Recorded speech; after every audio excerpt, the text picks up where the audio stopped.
Igreja Viva é aqui no meio do povo.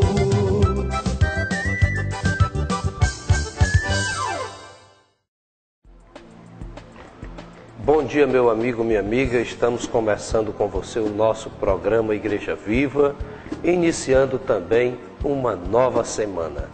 E esta semana é chamada pela nossa Igreja Católica Semana de Oração pela Unidade dos Cristãos, ou então Semana da Unidade, porque é a semana que prepara você para a grande festa de Pentecostes no próximo domingo, o dia da vinda do Espírito Santo sobre os apóstolos, o dia do nascimento da igreja. Então, vamos iniciar o nosso programa de hoje rezando com Jesus.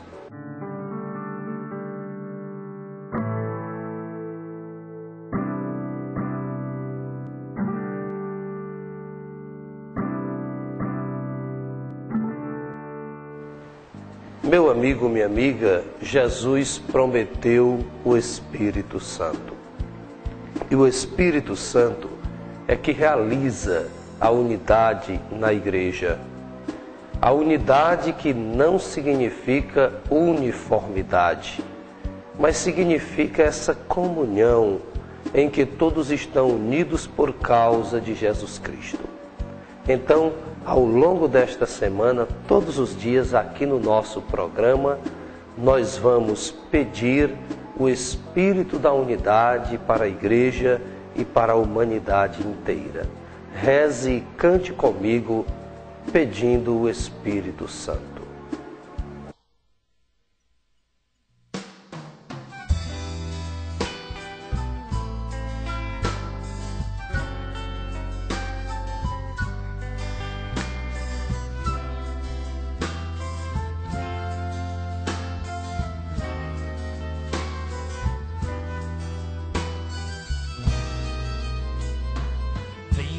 Espírito Santo, a cada pessoa que crê, concede-me força e vontade, coragem pra nada temer. Concede-me força e vontade, coragem pra nada temer.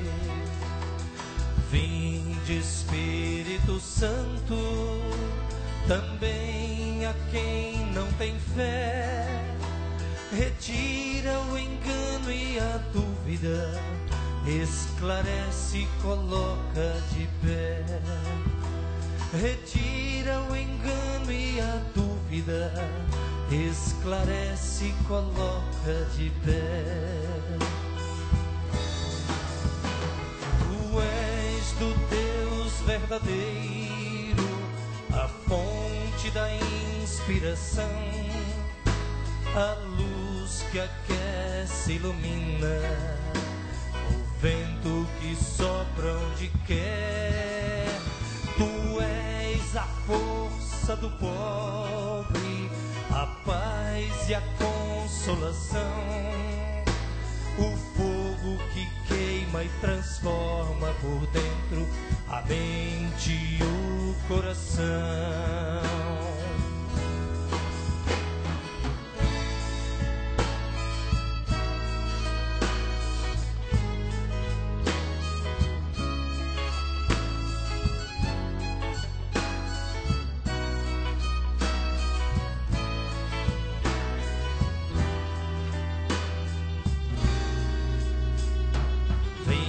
Espírito Santo, a cada pessoa que crê, concede-me força e vontade, coragem pra nada temer. Concede-me força e vontade, coragem pra nada temer. Vinde, Espírito Santo, também a quem não tem fé, retira o engano e a dúvida, esclarece e coloca de pé, retira o engano e a dúvida, esclarece e coloca de pé. Tu és do Deus verdadeiro, a fonte da inspiração, a luz que aquece e ilumina, o vento que sopra onde quer. Tu és a força do pobre, a paz e a consolação, o fogo que queima e transforma por dentro a mente e o coração.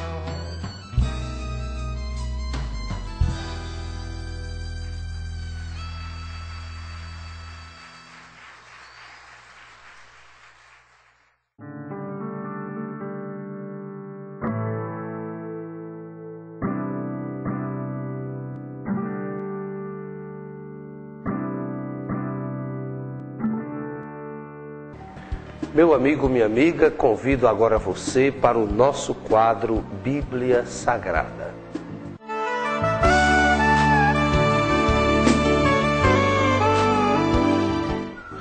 Pois é, meu amigo, minha amiga, eu trago hoje para você um trecho do Evangelho de São João, que está no capítulo 17.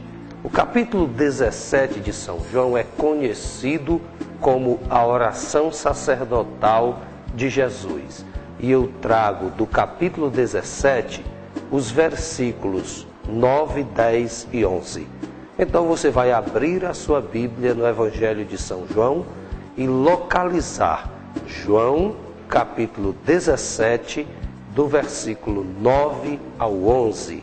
E diz exatamente assim: Naquele tempo disse Jesus: Pai, eu te rogo por eles. Não rogo pelo mundo, mas por aqueles que me destes, porque são teus. Tudo que é meu é teu, e tudo que é teu é meu, e eu sou glorificado neles. Já não estou no mundo, mas eles permanecem no mundo, enquanto eu vou para junto de ti. Palavra da salvação. Meu amigo, minha amiga, agora eu quero convidar você a me acompanhar neste momento de reflexão do Evangelho, que é a mensagem de Jesus Cristo. Você com certeza está unido a toda a igreja nesta semana de preparação para a festa de Pentecostes, a festa da vinda do Espírito Santo. Foi a partir do dia de Pentecostes que a igreja, cheia do Espírito Santo, iniciou no mundo ativamente a sua missão de evangelizar, de anunciar Jesus Cristo a todas as criaturas.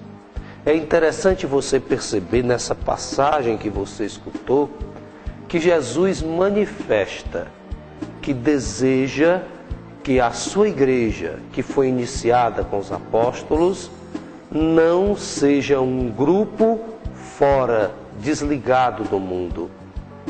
Jesus diz até que não reza pelo mundo, mas reza por aqueles que o Pai deu a ele, que somos todos nós que acreditamos em Jesus nos dias de hoje. Então, é importante saber que, segundo a linguagem do evangelista João, o mundo não significa o lugar físico, o planeta onde as pessoas estão morando. Não significa, na linguagem joanina, o espaço físico territorial das pessoas. Mas o mundo é uma expressão que, segundo o evangelista João, significa as forças do mal, as forças contrárias ao Evangelho. Então Jesus pede ao Pai que os cristãos não sejam tirados do meio do mundo, quer dizer, que não deixem de enfrentar as adversidades, as forças do mal. É preciso ter essa consciência que o Evangelho é para ser semeado e anunciado no enfrentamento das dificuldades. E enfrentar as dificuldades não significa utilizar-se das mesmas armas do inimigo, das mesmas armas do mundo, mas significa ser um diferencial, significa ser uma presença cristã no meio de tudo aquilo que é contrário ao Evangelho. A Igreja, diz o Concílio Vaticano II, que foi o grande evento da contemporaneidade da Igreja, diz que a Igreja vive no mundo e é no meio do mundo que a Igreja testemunha, anuncia e ajuda a instaurar o reino de Deus. Não dá para ser cristão fugindo do enfrentamento das adversidades, dos problemas, das dificuldades. A igreja não pode ser um grupo isolado, desligado da realidade. Você que é cristão, nunca se esqueça. Você é chamado, é convidado a viver e testemunhar a sua fé na sociedade na qual você está inserido, sabendo conviver com as diferenças, não julgando ou apontando os erros das pessoas, mas mostrando com suas atitudes, com sua alegria de viver, que o bom é ser cristão, é ser discípulo de Jesus Cristo, é viver a vida do jeito de Jesus. Essa é a sua missão.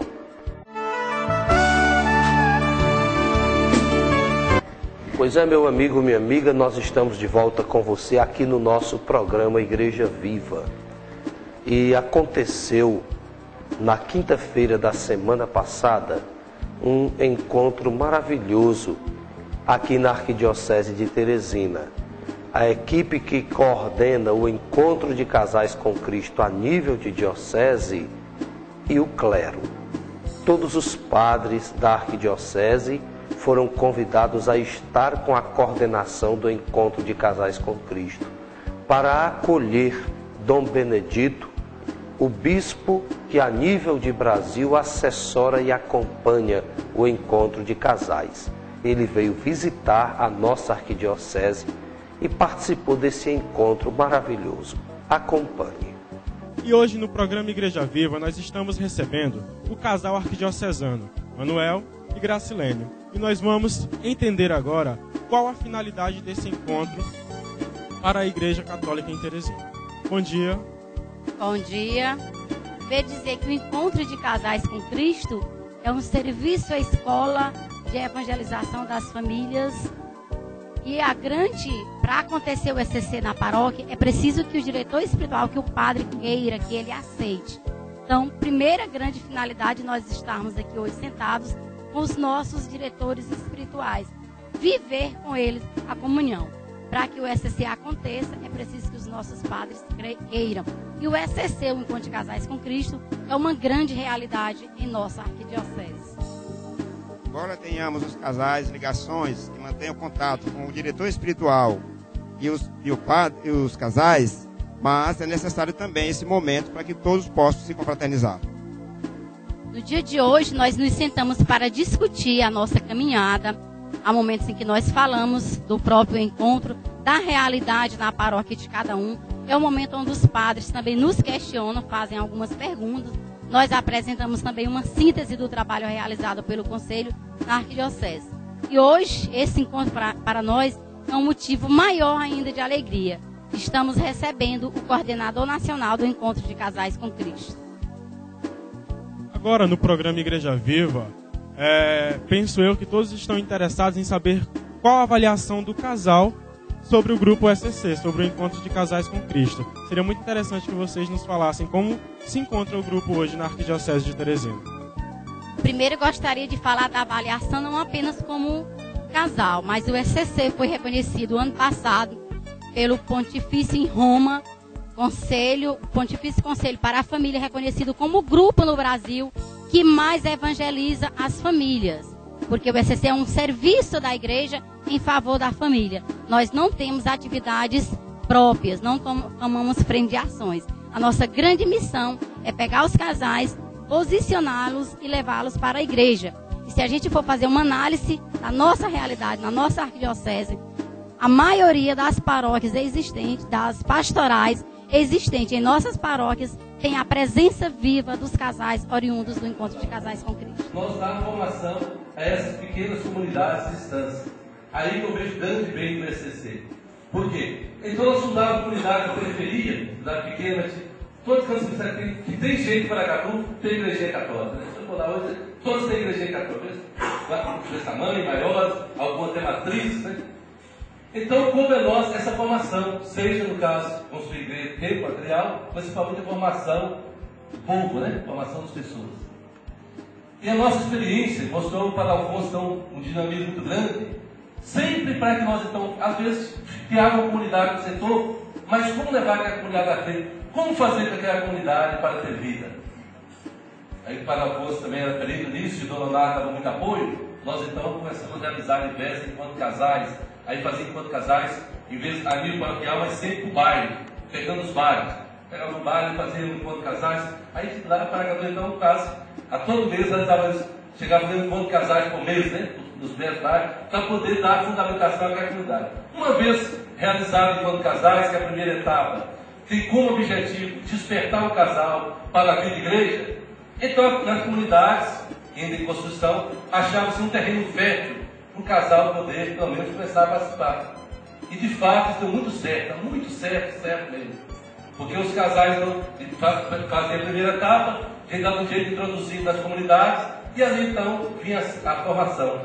Nós sabemos que, aqui, conforme foi distribuído o cartãozinho, cabe a igreja. O ECC é um serviço escola da igreja. Cabe à igreja, no caso, alimentá-lo, podá-lo e difundi-lo. Exatamente a questão do alimentar. Então, nas comunidades, lá encontrava realmente um meio propício para isso, tanto para acolher os casais, como também dando essa alimentação.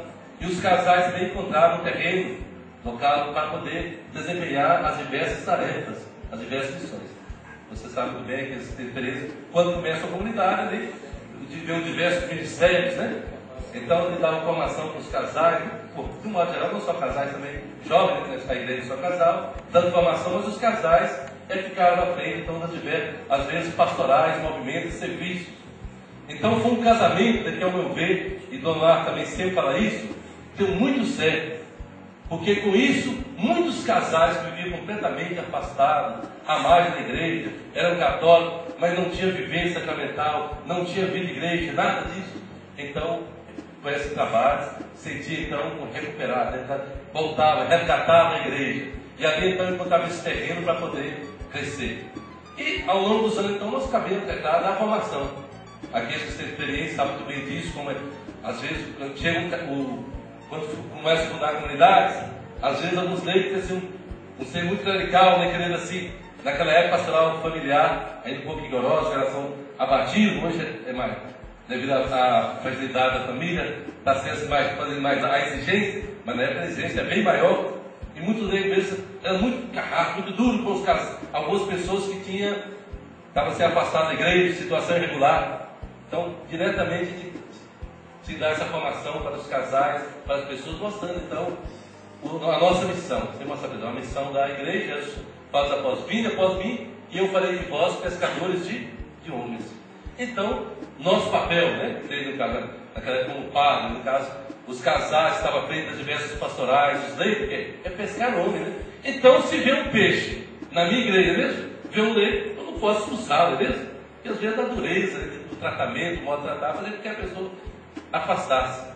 Aí então veio o período de formação.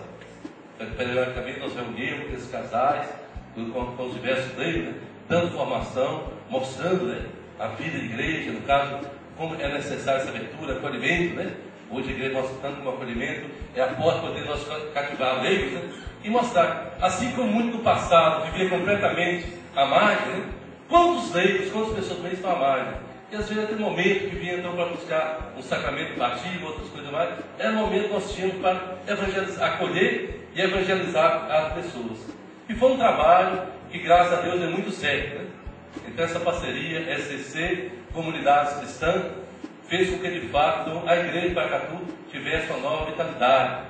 Antes ficava, no caso, mais no centro, né? Aí foi para a periferia e fez com que a igreja então cada vez mais então, pudesse crescer e as comunidades então fosse com a pequena árvore, grão de mostarda lançado por terra, fosse aos poucos crescendo, crescendo, crescendo e tornando realmente uma igreja assim, vigorosa, né? Hoje tem abandonado, ó, Paracatu realmente é uma graça muito grande, porque se você der a cada 750 pessoas a 1000, já cresceu um pouco lá para cá, então tem uma pequena comunidade cristã e ali tem vida ativa, né? Então tem a comunidade, no caso tem equipe de liturgia, dízimo, batismo, pastoral familiar, pastoral de criança, pastoral de criança Paracatu, um trabalho muito bonito. Então os casais encontravam assim, um terreno muito fértil para poder atuar nas diversas pastorais. Pois é, meu amigo, minha amiga, nós queremos também no programa de hoje parabenizar alguns aniversariantes. Tem 3 amigas colaboradoras do nosso programa que nós queremos parabenizar. Aliás, são 4. Nós queremos parabenizar a Ivanise Daniel, que aniversariou no dia 3 desse mês de junho. A Ivanise é amiga colaboradora. Parabéns, um abraço para você. Queremos também parabenizar a Maria do Socorro, que aniversariou no último dia 4 desse mês de junho. Também parabenizar a Eva Maria e a Benemária, que nessa segunda-feira, dia 6, estão aniversariando. E queremos também parabenizar e mandar o nosso abraço para o Padre Gil, lá de Pimenteiras. É aniversário de ordenação dele nessa segunda-feira, dia 6 de junho. Você que conhece o Padre Gil, dê um abraço nele, telefone para ele, mande uma mensagem e diga a ele que ele é uma pessoa muito importante. Mas nós queremos também mandar um abraço hoje para o nosso amigo Cláudio, em Timon, a cidade vizinha a Teresina. O Cláudio me disse que todos os dias tem muita gente aí em Timon que acompanha o nosso programa. Para você, na vizinha e querida cidade de Timon, que nos acompanha através do programa Igreja Viva, o nosso abraço, nosso recado de muita alegria pela sua participação. E agora eu convido você para esse momento tão esperado da bênção da água. Água viva, quero beber. Você com certeza, meu amigo, minha amiga, já preparou seu recipiente com água, um copo, para este momento tão esperado. Hoje, nesse momento da bênção, eu convido você a pensar naquelas pessoas que precisam estar mais unidas, que se encontram em conflitos, que na família está enfrentando experiência de divisão, de discórdia, passando por constrangimento familiar, para que a bênção de Deus chegue a essas pessoas. Estenda sua mão na direção da água com muita confiança. Deus de bondade, abençoai essa água, criatura vossa, para que seja um sinal da vossa presença que purifica, que salva, que liberta. Amém. Beba com muita fé.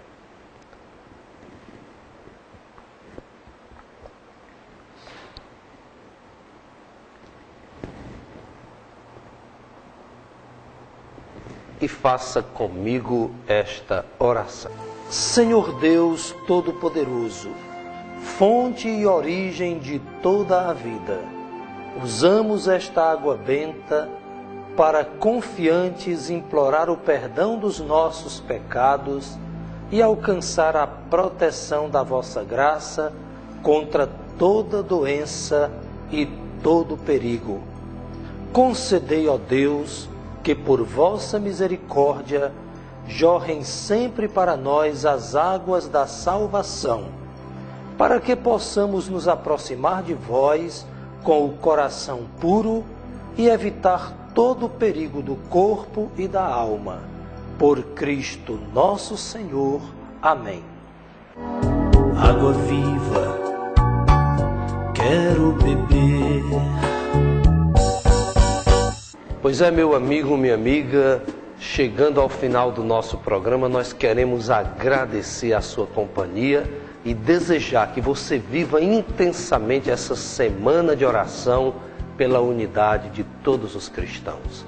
Para você, a bênção de Deus Todo-Poderoso, Pai, Filho e Espírito Santo. Um grande abraço, fique com Deus e até o próximo programa. Venha pra cá, meu amigo, a festa celebrar. Jesus convida, você já pode chegar. Bate com a mão, bate de novo.